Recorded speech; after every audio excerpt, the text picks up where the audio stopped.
Bismillahirrahmanirrahim. Assalamu alaikum, my dear students. How are you? Hope you all will be in best of your health. Or you know why I am dressing blue today? Because कि आज मैं एक statement से अपने lecture का आगाज करना चाहता हूँ. बड़ी खूबसूरत स्टेटमेंट है. I am blue without you. What is meant by this statement?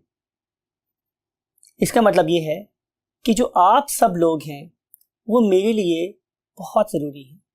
अगर आप नहीं होंगे तो मेरे साथ वही हाल होगा या मेरा वही हाल होगा जो मेरा ऑक्सीजन के बगैर होता है. राइट? हमारे चेहरे की तमाम रानाई, तमाम चमक, ये सिर्फ और सिर्फ ऑक्सीजन की सप्लाई के साथ है. अगर मेरी बॉडी में ऑक्सीजन की सप्लाई कम हो जाए या ख़त्म हो जाए तो मेरा कलर रेड नहीं रहेगा बल्कि वो ब्लू हो जाए. सो आई थिंक कि पहले आप ये सब स्टेटमेंट पढ़ते होंगे, I am blue without you, लेकिन आपको इसकी एसेंस नहीं पता होगी. But now you know very well कि I am blue without you का मतलब ये है कि you are as essential as oxygen is for me. That is I can't survive without you. Similarly आपने एक और इंग्लिश की कोटेशन पढ़ी होगी, a fish out of water. इसका मतलब यह है कि आप इंतहाई प्रॉब्लम में आ गए. राइट? यानी कि जो हाल मेरा ऑक्सीजन के बगैर है वही हाल उस पर्टिकुलर फिश का पानी से बाहर आने के बाद होता है. So a fish out of water, definitely हम इन्हीं दो बातों को इस चैप्टर में डिस्कस करेंगे. और आज चैप्टर नंबर 13 है और चैप्टर नंबर 13 का नाम है गैसियस एक्सचेंज. इसमें बड़ी मजे की बातें होने वाली हैं. आए इन सारी मजे की बातों के लिए व्हाइट बोर्ड पे चलते हैं. Yes, my dear students, again I have written for you in different style today learning objectives. First of all, what is the need of gaseous exchange? फिर हम देखेंगे कि what are the different levels of gaseous exchange, and then we will understand the definition, and then we will discuss the advantages of respiration in air over water, and then we will see why respiration in air is better or quicker or swift than in water. And in the second half of the board we shall discuss the gaseous exchange in plants. So let's move to the first topic. What is the need? What is the need? I am blue without you.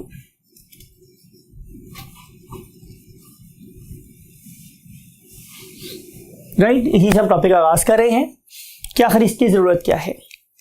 तो you know very well my dear students कि हमारे पास दो किस्म के organisms हो सकते हैं. Generally बात कर रहे हैं, one of them are plants and other one are animals. मैं इन दोनों की बात कर रहा हूँ. ये दोनों के दोनों बहुत ज्यादा एक्टिविटीज कर रहे हैं.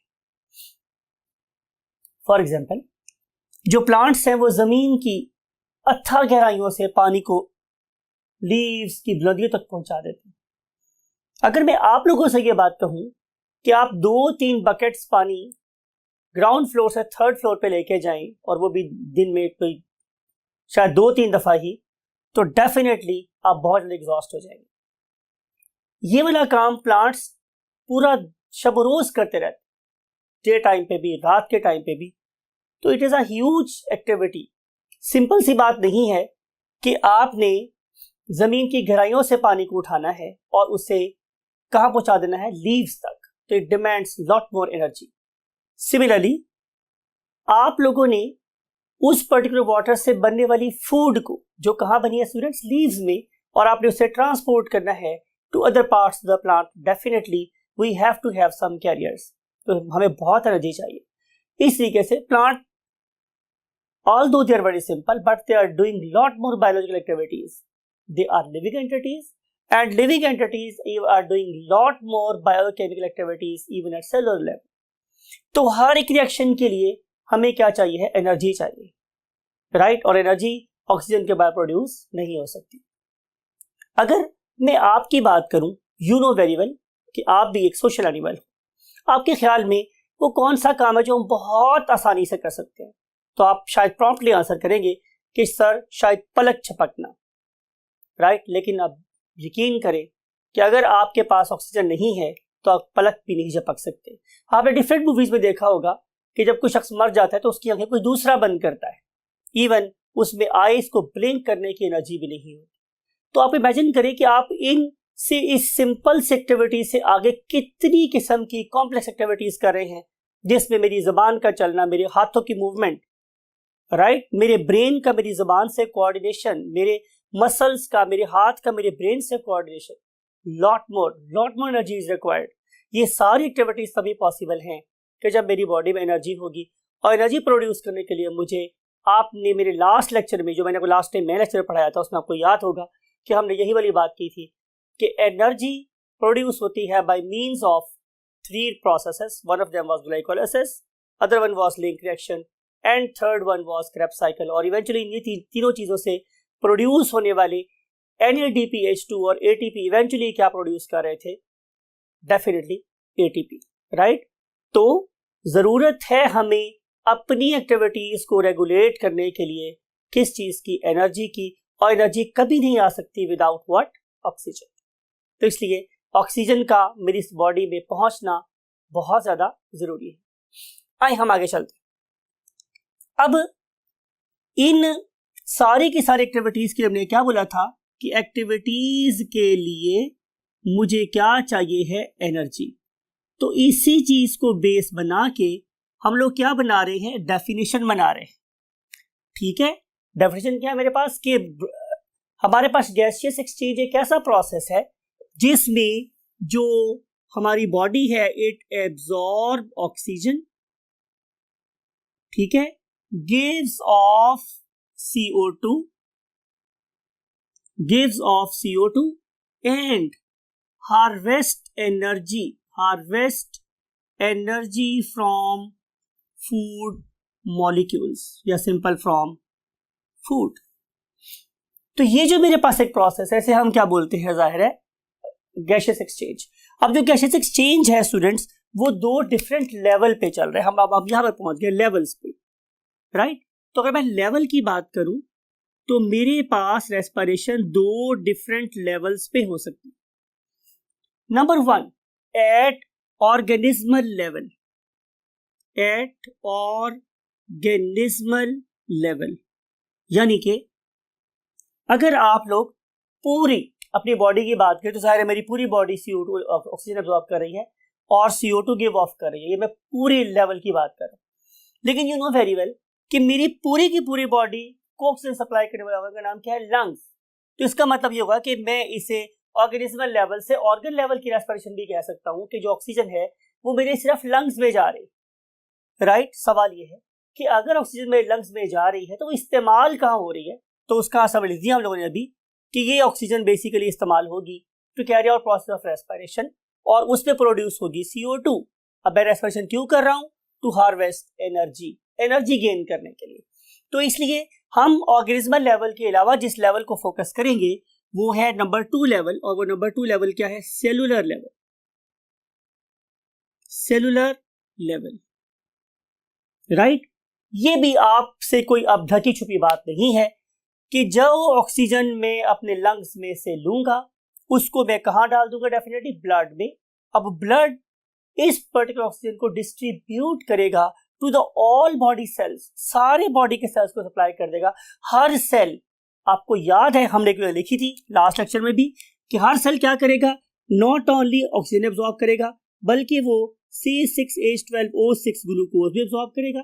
और ये वाली ऑक्सीजन जब ग्लूकोज को glycolysis, link reaction, Krebs cycle और इलेक्ट्रॉन ट्रांसपोर्ट चेन में से गुजारेगी तो उसके रिजल्ट में क्या प्रोड्यूस होगा? जाहिर है स्टूडेंट्स CO2 प्रोड्यूस होगी और वाटर प्रोड्यूस होगा और सबसे अहम चीज कि मेरे पास प्रोड्यूस होगी व्हाट? ATP, right.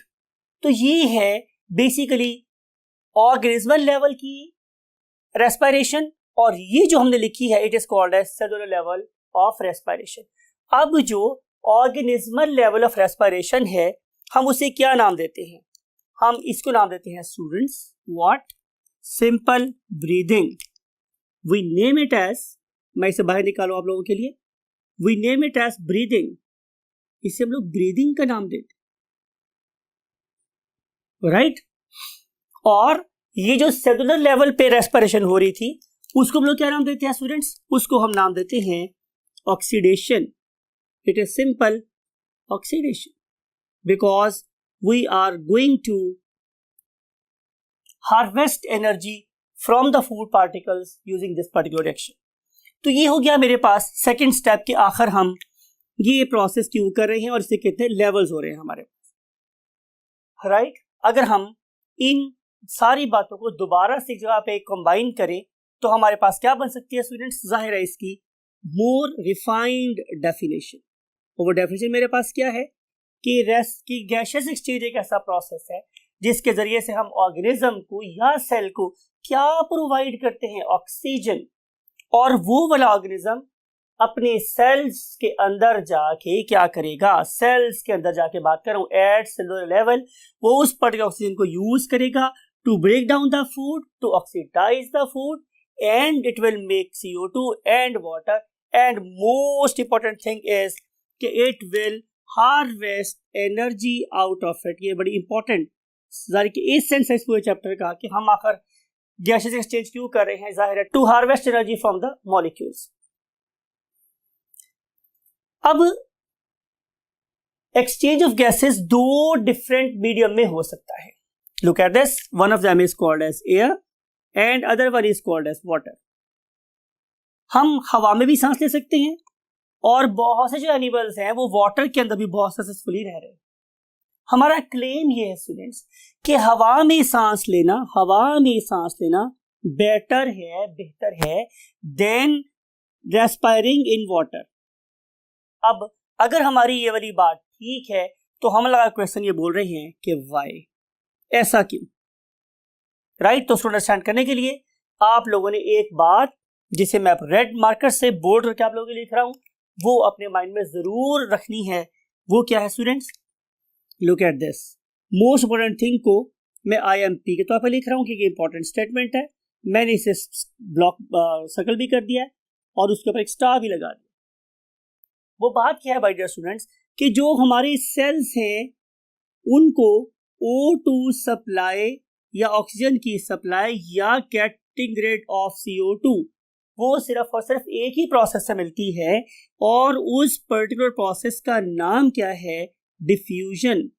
ये एक बड़ी ही इंपॉर्टेंट लाइन है।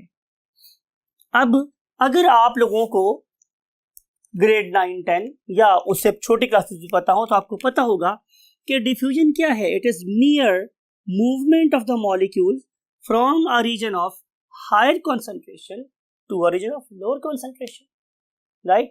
और जब मैं किसी चीज को हायर कॉन्सेंट्रेशन से लो कॉन्सेंट्रेशन में मूव करवाता हूं तो उस पर्टिकुलर केस में कोई एनर्जी नहीं चाहिए होती। फॉर एग्जाम्पल, अगर ये मेरे पास एक छोटी सी टॉय कार है, डिंकी है, तो मैं अगर इसको स्लांट स्लैब के ऊपर छोड़ दूंगा तो यू नो वेरी वेल कि ये विदाउट एनी एनर्जी क्या करेगी? डाउन द ग्रेडियंट मूव कर जाएगी from a higher altitude towards a lower altitude, यानी कि ये बुलंदी से पस्ती की तरफ मूव करेगी without expenditure of any sort of fuel और एनर्जी। तो यही बात क्या है डिफ्यूजन में कि चीजें हमेशा हायर कॉन्सेंट्रेशन से लोअर कॉन्सेंट्रेशन की तरफ मूव करती है। इस वाले केस में सबसे अहम बात यह है माय डियर स्टूडेंट्स कि नो यूज ऑफ ATP। इस वाले केस में ATP इस्तेमाल नहीं होती, राइट? तो फिर इसका मतलब क्या होगा मेरे पास कि अब जिस मीडियम में डिफ्यूजन का रेट ज्यादा होगा वहां रेट ऑफ रेस्पिरेशन ज्यादा होगी और जहां डिफ्यूजन का रेट स्लो होगा जाहिर है वहां पे रेट ऑफ रेस्पिरेशन स्लो होगी और कॉन्सिक्वेंटली डिफिकल्ट भी होगी। तो इन सारी बातों को अंडरस्टैंड करने के लिए हमने ये एक ग्राफ आपके सामने रखा हुआ है। नंबर वन थिंग इज, सबसे पहली बात स्टूडेंट मेरे पास ये है कि अगर मैं बात करूं पहले पॉइंट, तो पहला पॉइंट क्या है? कंटेंट। कितना कंटेंट है मेरी एयर में और मेरे कितने वाटर में। तो इसके लिए मैंने ये ग्राफ बना के रखा हुआ है students, you can C over here कि यहाँ पे हम लोगों ने कंपेयर करना है दो चीजों, नंबर 1 एयर को और नंबर 2 वाटर। डिफ्यूजन के लिए कॉन्सेंट्रेशन ग्रेडियंट होना जरूरी है। आप इमेजिन ये करें कि आप लोगों के पास 1 लीटर एयर है और आप लोगों के पास 1 लीटर ही वाटर है। मैंने कहा लिया स्टूडेंट्स 1 लीटर, ये भी 1 लीटर है और ये भी कितना लिया है मैंने 1 लीटर, राइट। अब 1 लीटर एयर में जो अमाउंट ऑफ ऑक्सीजन है वो कितनी है, इतनी, that is equivalent to 200 ml, इतनी है, राइट। और अगर आप लोग वाटर की बात करें तो वाटर में ये सिर्फ 10, just something like it. Now you can feel the difference, इतना ज्यादा डिफरेंस है, इतना ज्यादा ग्रेडियंट है between the concentration of oxygen और CO2 in air and water, right. अब इतना ज्यादा जो डिफरेंस है यही क्या करेगा, इस पर्टिकुलर मीडियम में एयर ऑक्सीजन की मूवमेंट को बहुत रैपिड कर देगा और यही स्कार्स मींस बहुत कम क्वांटिटी, स्कार्स का मतलब स्टूडेंट्स कम, ये बहुत ही कम क्वांटिटी किस चीज की, ऑक्सीजन की लिमिटाइज करेगी, लिमिट कर देगी मूवमेंट ऑफ ऑक्सीजन को in the water. I think you can understand कि हमारी एयर में मूवमेंट ऑफ ऑक्सीजन CO2 ज्यादा क्यों है, क्योंकि इसमें उनकी मिकदार ज्यादा है, और वाटर में कम क्यों है, क्योंकि उसमें मिकदार ही कम है। 1 लीटर में कितनी आई, वाटर में एयर में कितनी थी 200 ml पर लीटर और वाटर में कितनी है जस्ट 10 ml पर लीटर, तो you can see the difference. उसके बाद स्टूडेंट्स नंबर 2 पे आप देख रहे हैं कि कॉन्सेंट्रेशन तो हो गई चेंज, डेफिनेटली यहाँ बहुत ज्यादा है, यहाँ बहुत कम। फिर फैक्टर नंबर 2 क्या है, rate. Number 2 is rate of diffusion, number 2 है। नंबर 1 मेरे पास क्या था students, concentration, concentration of gases definitely in air and in water, ये हमने देखा। और हम देख रहे हैं क्या, नंबर 2 रेट। एक वाटर के अंदर जो गैस डिफ्यूज हो सकती है उसका रेट बहुत स्लो है, it can diffuse only 1 millimetre per second.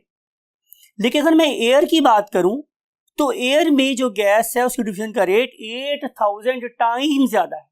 It is important, ये बड़ी इंपॉर्टेंट फिगर है जो आप लोगों की बुक में लिखी भी है कि जो एयर की निस्बत, सॉरी वाटर की निस्बत जो एयर है उसमें डिफ्यूजन 8000x है। Whenever we write x, आपने चैप्टर नंबर 4 में पढ़ा होगा कि x का मतलब होता है टाइम्स, तो 8000 टाइम एयर में गैसें तेजी से मूव कर सकती हैं एज कंपेयर टू वाटर। इसका मतलब ये होगा कि ऑक्सीजन की स्पीड अगर वाटर में 1 mm पर सेकेंड है तो एयर में 8 मीटर्स पर सेकेंड है। नाउ यू कैन सी कि how quick is the movement of gases in air as compare to water. अब हम देख रहे हैं अगला पॉइंट, वो है पॉइंट नंबर 3, राइट। डेंसिटी, जो मेरा वाटर है ये एज कंपेयर टू एयर कितना टाइम मोर डेंसर है, 8000 टाइम डेंसर है, राइट, 8000 टाइम्स डेंसर है, right. I think you know very well what is density, number of particles per unit area, कितने आ सकते हैं। तो जो मेरा वाटर है ये बहुत ज्यादा उसमें क्या है, नंबर ऑफ मॉलिक्यूल्स है एज कंपेयर टू एयर की। आप इसको यूं भी समझ सकते हो माय डियर स्टूडेंट्स कि अगर एक प्लेन रोड हो और उस पर आपने साइकिल चलानी हो या आपने दौड़ना हो तो आप उसको आसानी से चला सकते हैं, दौड़ सकते हैं। लेकिन अगर बरसात का मौसम और हमारे पाकिस्तान में, हमारे प्यारे पाकिस्तान में उन सड़कों के ऊपर क्या खड़ा हो, पानी खड़ा हो, तो जाहिर है आप लोगों को साइकिल बहुत भारी लगती है, आप लोगों को चलना भी बहुत मुश्किल लगता है। तो same is the case here कि इस वाले केस में जब वाटर 8000 टाइम ज्यादा क्या हो गया है स्टूडेंट्स, डेंसर हो गया है, तो डेफिनेटली उस पर्टिकुलर मीडियम में मूवमेंट क्या हो जाएगी, बहुत मुश्किल हुई। जैसे कि आप लोगों को चलना मुश्किल हो रहा था। इसकी मिसाल एक और भी, आप में से वो खातिन हज़रात जो स्विमिंग कर चुकी है, जिनको स्विमिंग का अंदाजा है, दे नो वेरी वेल कि स्विमिंग पूल से निकलने के बाद आपको दुनिया पे चलना बहुत लाइट फील हो रहा होता है, बिकॉज कि आप लोगों के muscles have exerted force against what, a denser medium. तो जो ही आप एयर में आते हैं, लाइटर मीडियम में आते हैं, तो आपको जमीन पे चलना बहुत आसान लग रहा होता है, राइट। आगे हम चलते हैं लास्ट पॉइंट की तरफ इस पर्टिकुलर टॉपिक की, और वो क्या है, विस्कोसिटी। विस्कोसिटी क्या होती है, गाढ़ापन। तो पॉइंट नंबर 4 है मेरे पास स्टूडेंट्स आप लोगों की बुक के मुताबिक, and point number 4 is viscosity. Viscosity क्या होती है माय डियर स्टूडेंट्स? विस्कोसिटी का मतलब होता है गाढ़ापन, राइट। डेंसिटी का मतलब मेरे पास क्या है कि किसी यूनिट एरिया में कितने नंबर ऑफ मॉलिक्यूल्स। अब अगर मॉलिक्यूल छोटे हैं, अगर ये ज्यादा है तो डेंसिटी कम होगी, और अगर मॉलिक्यूल मेरे पास ज्यादा है और उनका साइज भी बढ़े तो ज्यादा विस्कोसिटी ज्यादा हो जाएगी। तो ये जो 8000 टाइम जो डेंसर वाटर है वो विस्कोसिटी को कितना इंक्रीज कर रहा है, तो आंसर इज 50 टाइम्स। तो जो मेरा वाटर है वो 50 टाइम्स मोर विस्कस है। अब आप ये इमेजिन करें कि अगर आप लोगों को मैं ये कहूं कि आप एक पानी में कश्ती चलाएं और फिर मैं आपसे ये कहूं कि आप शहद में कश्ती चलाएं, तो डेफिनेटली आपको अंदाजा होगा कि शहद में तो मूवमेंट बहुत ही डिफिकल्ट है, शायद नामुमकिन है। तो same is a case here कि जब आपकी एयर को, आपकी गैसेस को मूव करना पड़ता है इन 50 टाइम्स मोर विस्कस मीडियम में, तो डेफिनेटली वो बहुत मुश्किल से मूव करते हैं। इन सारी बातों से मुझे पता चलता है माय डियर स्टूडेंट्स कि हमारी एयर क्यों बेटर है किससे, वाटर से। नंबर 1 कि उसमें जो कॉन्सेंट्रेशन ऑफ गैसेज है वो ज्यादा है। नंबर 2 कि उस पर्टिकुलर मीडियम में जो गैसों की मूवमेंट की स्पीड है वो ज्यादा है। फिर हमने ये देखा कि मूवमेंट ज्यादा होने की रीजन क्या है। तो पहले मैंने बोला कि जो मेरे पास वाटर है वो डेंसर मीडियम है, और फिर आखिर में मैंने बोला कि जो वाटर है वो एक विस्कस मीडियम है। तो इन सारी बातों की वजह से it is very easy to respire in air as compare to carrying out respiration in aqueous medium. I hope you got the concept, and now we want to move to the next concept, and that is the gaseous exchange in what? Plants. So let's move to the next part.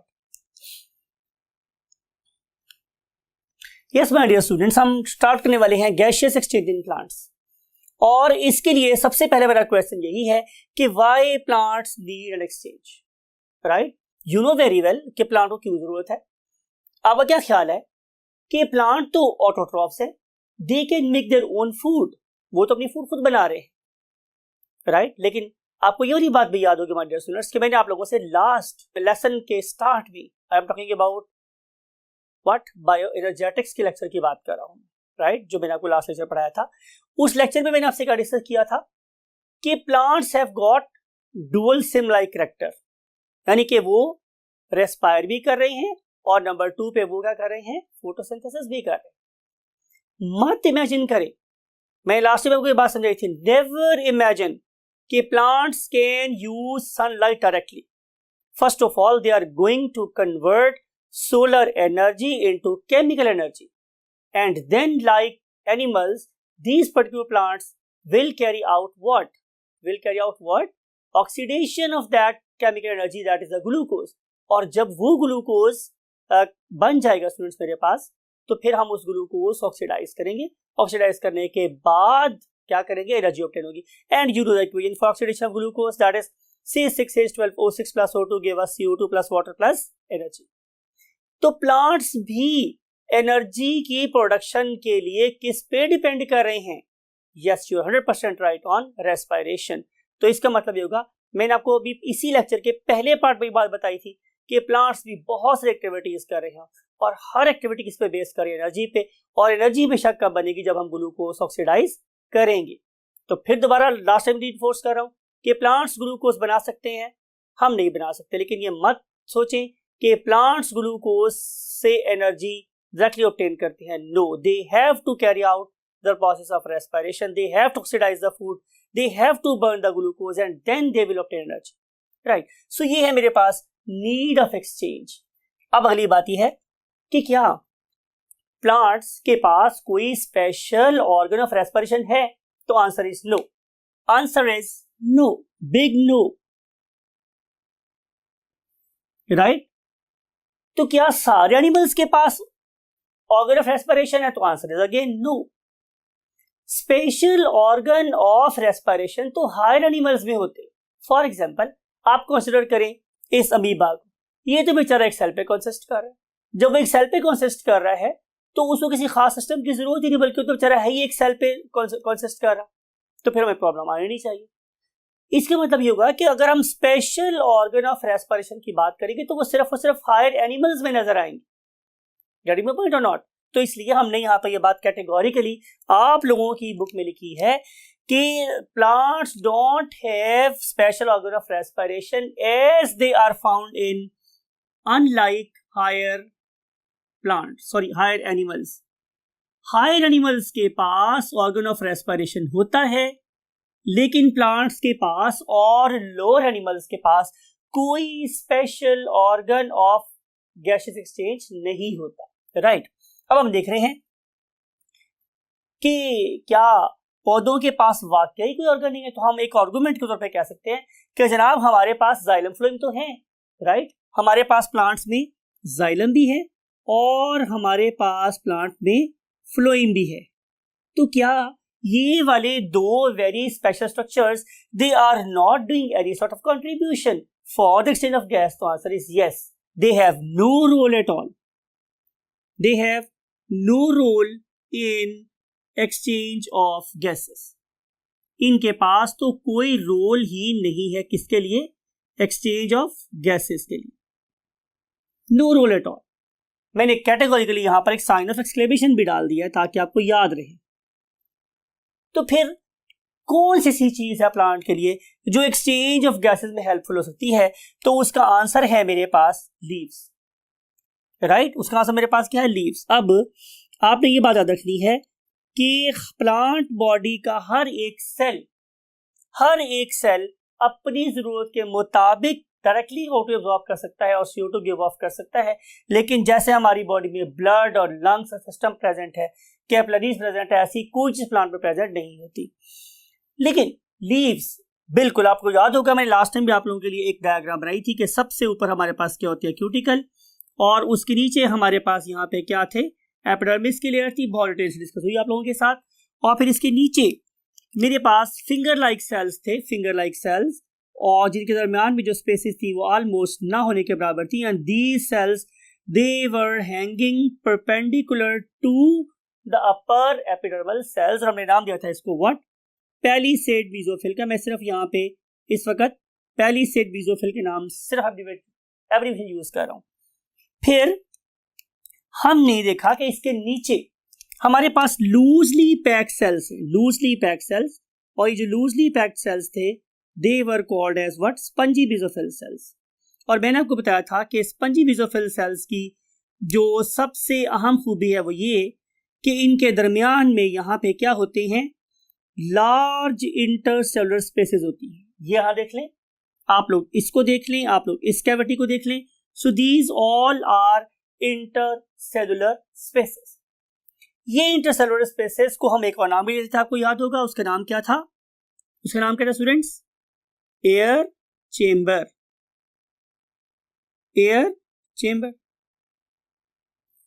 Right, ये बड़ी vital जगह है किसके लिए? Leaf के लिए। फिर आपको ये वाली बात भी याद होगी कि हमने यहाँ पर यह बात की थी कि इस पर्टिकुलर प्लांट की लोअर एपिडर्मिस में कुछ स्पेशलाइज्ड किस्म के बीन शेप सेल्स थे। Yes, very well done my dear students. उनका नाम मेरे पास क्या था? Guard cells. और आपको याद होगा कि इन पर्टिकुलर गार्ड सेल्स के अंदर क्या प्रेजेंट थे? होल्स। और आपको याद है कि मैंने लास्ट लेक्चर में भी उन होल्स को ब्लैक कर दिया था, और ये जो होल थे इनका नाम क्या था मेरे पास? Yes, well done, stomata. ये स्टोमेटा थे। अब जो स्टोमेटा हैं ये कहाँ प्रेजेंट होते हैं? बिल्कुल, आपने एक बात तो 100% ठीक बात कर दिया कि on the lower surface of the leaves, on the lower surface of the leaves. Right, very good, well done. Any other guess? आप में से कोई और आप बताएं। यस, परफेक्ट, आपने बिल्कुल ठीक बात। अगर आप लोग क्या देखें, कोई यंग स्टेम देखें तो आप लोगों को यंग स्टेम की सरफेस पे भी क्या मिल सकते हैं? वेरी राइटली सेड, स्टोमेटा मिल सकते हैं। लेकिन आपकी सारी फोकस यंग स्टूडेंट्स सिर्फ यंग ब्लड पर ही क्यों है?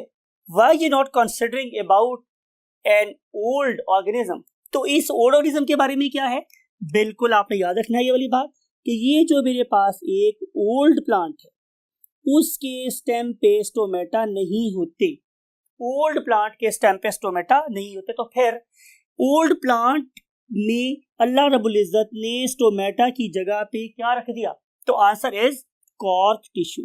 क्या रख दिया स्टूडेंट्स, कॉर्क टिश्यू रख दिया।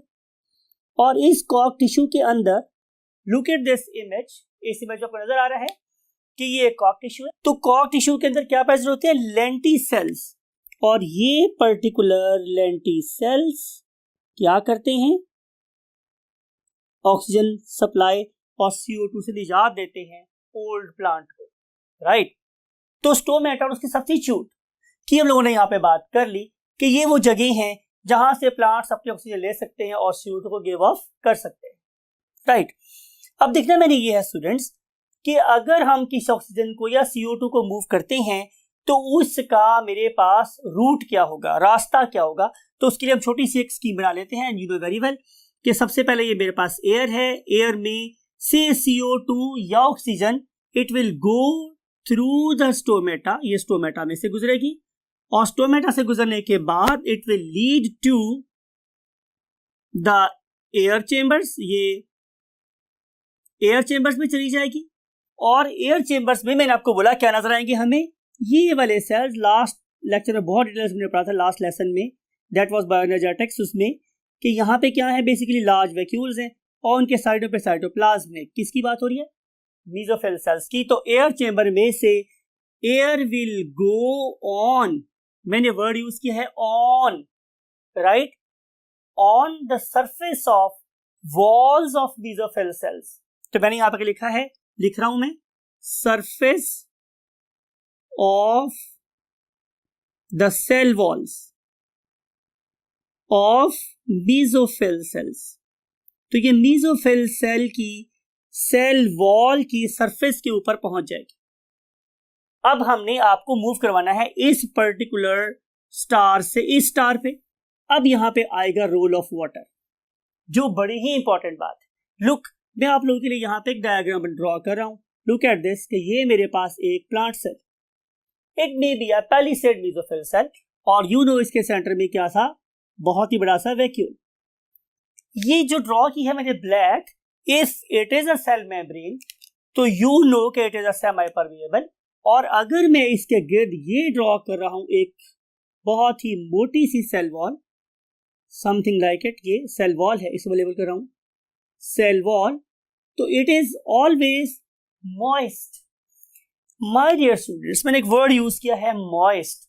मॉइस्ट का मतलब है कि there is a very fine thin film of water, it is not flooded with water. ये तो इसके ऊपर एक बहुत ही फाइन सी फिल्म है, किस चीज की, वाटर की। अ फाइन फिल्म, फिल्म का मतलब स्टूडेंट्स तह, एक दबी सी पतली सी तह, a fine film of water. होगा क्या माय डियर स्टूडेंट्स कि ये वाली ऑक्सीजन जो एयर चेंबर में आई वो अपने आप को पहले इस लेयर में डिसॉल्व करेगी और डिसॉल्व करने के बाद ये सेल मेम्ब्रेन में से गुजर के इस पर्टिकुलर सेल के साइटोप्लाज्म में चली जाएगी और फिर ये वाला सेल क्या करेगा, ऑक्सीडेशन ऑफ फूड, और उसके रिजल्ट में क्या प्रोड्यूस होगी, जाहिर है CO2। वो वाली CO2 अब रिवर्स प्रोसेस लगाएगी, वो वाली CO2 पहले इस लेयर में डिसॉल्व होगी और फिर इस लेयर से बाहर चली जाएगी और फिर जाहिर है यहां से CO2 रिवर्स गियर लगाती हुई क्या करेगी, एयर में निकल जाएगी, राइट। तो ये है हमारे इस पर्टिकुलर एयर के थ्रू इस पर्टिकुलर लीफ के सेल्स में ऑक्सीजन जाने का रास्ता या CO2 जाने का रास्ता और या फिर O2 बाहर निकलने का रास्ता, दोनों बातें की जा सकती हैं because you know plants have got a dual SIM like character. ये जो स्टोमेटा है हमारे स्टूडेंट्स, ये हमारे लीफ का, आपको याद है लास्ट लेक्चर में पढ़ा था कि ये हमारे लीफ का जस्ट 1 to 2% एरिया कवर करते हैं। मैंने आपको वहां पे भी बात कही थी कि आप अपनी इतनी बड़ी ह्यूज बॉडी को देखें तो उसके अंदर लंग्स कितने हैं, बहुत छोटे से हैं, वो बहुत छोटे से लंग्स आपकी पूरी बॉडी को O2 सप्लाई कर रहे हैं। Same is the case here कि एक पर्टिकुलर लीफ के जस्ट 1 to 2% एरिया वाले जो पोर्स हैं वो सारे के सारे लीफ की O2 और CO2 डिमांड को क्या कर रहे होते हैं, फुलफिल कर रहे होते हैं, पूरा कर रहे होते हैं, राइट। और अगर आप इसको किसी और रेफरेंस से देखें तो आप लोगों की बुक में क्या मेंशन किया हुआ है कि आप लोगों के टोबैको लीफ के अंदर, टोबैको लीफ की बात कर रहा हूं तो उसके अंदर अबाउट 12,000 स्टोमेटा प्रेजेंट होते हैं पर व्हाट लीफ। अब ये 10,000 स्टोमेटा आप लोगों के लीफ के, मैं बात कर रहा हूं लीफ की, आप लोगों के लीफ के 40% एरिया में पाए जाने वाले एयर चेम्बर्स को क्या सप्लाई करते हैं, जाहिर है गैसेस एज पर नीड। और फिर ये वाली जो गैसेस हैं they will definitely go to the cells, they may be helpful for carrying out what photosynthesis और they may be very very useful to carry out what the process of respiration.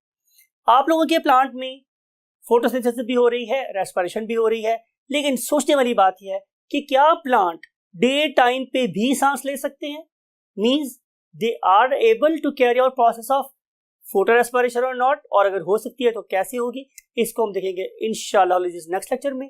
और till that time take very good care of your self and your great parents. और मैं हमेशा बोलता हूँ अपने इर्द गिर्द आसानियाँ पैदा कीजिए और जो कंसेप्ट आपको आता है और लोगों से भी शेयर करें। इल्म वो शमा है जो जलने से मजीद रोशन होती है, इससे आपको कुछ भी नहीं जाएगा, बल्कि अगर आपके कॉन्सेप्ट में कहीं प्रॉब्लम होगी तो आपको वो रिफाइन करने में भी हेल्प होगी, राइट। सो शिकवाए जुल्मत शब से तो कहीं बेहतर था अपने हिस्से की शम्मा तो जलाते जाते। अल्लाह हाफिज।